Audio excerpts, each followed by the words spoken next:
আসসালামু আলাইকুম। সবাই কেমন আছেন? আশা করি সবাই সুস্থ আছেন, ভালো আছেন। আজকে রান্না করব আলু ফুলকপি দিয়ে বাটা মাছের ঝোল। বাটা মাছটা খেতে খুবই সুস্বাদু হয়, মিষ্টি একটা মাছ।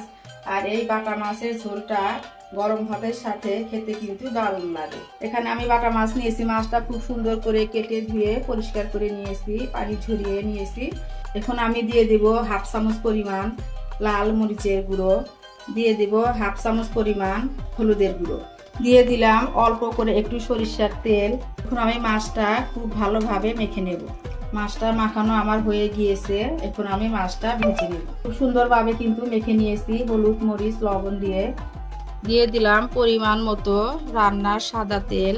তেলটা গরম হয়ে গিয়েছে, এখন আমি মাছগুলো দিয়ে দিলাম। সবগুলো মাছ আমি একসাথেই দিয়ে দেব। মাছগুলো একটু লাল করে ভেজে নেব। বাটা মাছটা লাল করে ভেজে রান্না করলে খেতে কিন্তু দারুণ লাগে, খুবই মজা লাগে। তো মাছগুলো আমি উল্টে পাল্টে লালচে করে ভেজে নেব। মাছগুলো আমি খুব সুন্দর করে লাল করে ভেজে নিয়েছি।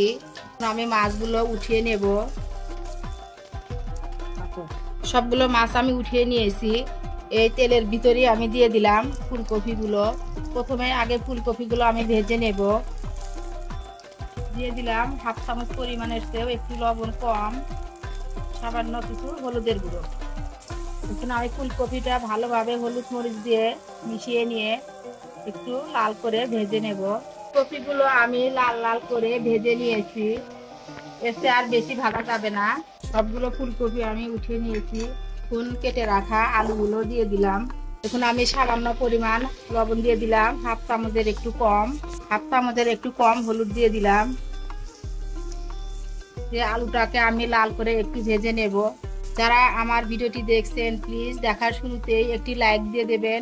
ওনাদের একটি লাইক আমার ভিডিওটি অনেকের কাছে পৌঁছে দিতে সাহায্য করবে। আর যদি বেশি ভালো লেগে থাকে তাহলে আমার চ্যানেলটি সাবস্ক্রাইব করে দিবেন। সাবস্ক্রাইব করে পাশে থাকা বেল বাটনের অল অপশনটি প্রেস করে দিবেন, যাতে করে আমি কোনো ভিডিও ছাড়ার সাথে সাথে আপনার কাছে নোটিফিকেশন চলে যায়। আর যারা অলরেডি এই কাজটি করে দিয়েছেন আপনাদের সবাইকে জানাই অসংখ্য অসংখ্য ধন্যবাদ। আলুগুলো আমি খুব লালচে করে ভেজে নিয়েছি, খুব সুন্দর একটা কালার চলে এসেছে। এখন আমি সবগুলো আলুও উঠিয়ে নেব। আর বেশি ভাজা লাগবে না, এতে করে এই ভাজাতেই হয়ে যাবে। সবগুলো আলু উঠিয়ে নিয়ে এখন আমি রান্নার জন্য পরিমাণ মতো সাদা তেলটা দিয়ে দিলাম। চাইলে এটা সরিষার তেল দিয়েও রান্না করতে পারবেন, কিন্তু আমার বাচ্চারা সরিষার তেলে তরকারি খেতে পছন্দ করে না, সেজন্য আমি সাদা তেলটাই দিয়ে রান্না করব। দিয়ে দিলাম হাফ চামচ পরিমাণ গোটা জিরে, একটা শুকনো মরিচ দিয়ে দিলাম। এখন আমি তেলের মধ্যে জিরা আর মরিচটা একটু ভেজে নেব। খুব সুন্দর একটা গন্ধ বের হয়েছে জিরা আর মরিচের। এখন আমি দিয়ে দিব কুচি করা রাখা পেঁয়াজগুলো দিয়ে দিলাম। এখন একটু পেঁয়াজগুলো নেড়ে চেড়ে হালকা লাল করে ভেজে নেব। পেঁয়াজ আমি লাল লাল করে ভেজে নিয়েছি। এখন আমি দিয়ে দিলাম 1 চামচ আদা রসুন বাটা। আদা রসুনটা আমি ভেজে নিয়েছি। এখন আমি পরিমাণ মতো একটু পানি দিয়ে দিলাম, যেহেতু গুঁড়া মশলা অ্যাড করব। খুবই অল্প করে একটু পানি দিয়ে দিলাম 1 চামচ পরিমাণ লাল মরিচের গুঁড়া, হাফ চামচ হলুদের গুঁড়া দিয়ে দিলাম হাফ চামচ ধনিয়ার গুঁড়া, হাফ চামচ জিরার গুঁড়া, চামচ পরিমাণ লবণ দিয়ে দিলাম, কারণ কপি আর আলু ভাজার মধ্যে লবণ দিয়েছি। এখন আমি মশলাটা খুব ভালোভাবে কষিয়ে নেব। মশলাটা আমি খুব ভালোভাবে কষিয়ে নিয়েছি, মশলা থেকে তেলটা আলাদা হয়ে গিয়েছে।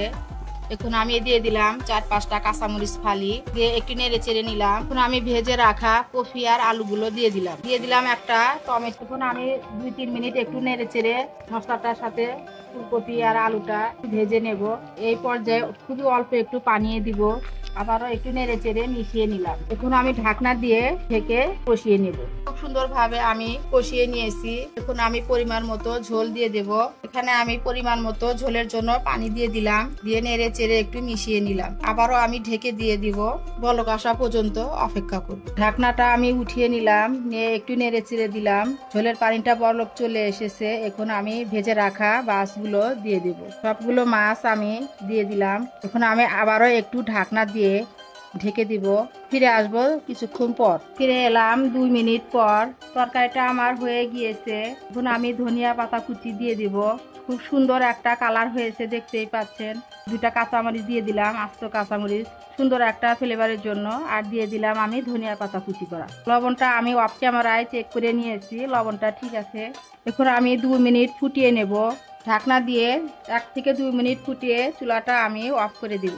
বন্ধুরা, তৈরি হয়ে গেল অসম্ভব টেস্টি এবং মজাদার বাটা মাছের ঝোল রেসিপি। এভাবে আলু দিয়ে, ফুলকপি দিয়ে রান্না করলে শীতের দুপুরে গরম ভাতের সাথে কিন্তু খেতে দারুণ লাগে। তো বন্ধুরা, যারা এভাবে কখনো খাননি, একবার ট্রাই করে দেখবেন, খেতে খুবই মজা হয়। আজ বন্ধুরা ভিডিওটি এই পর্যন্ত।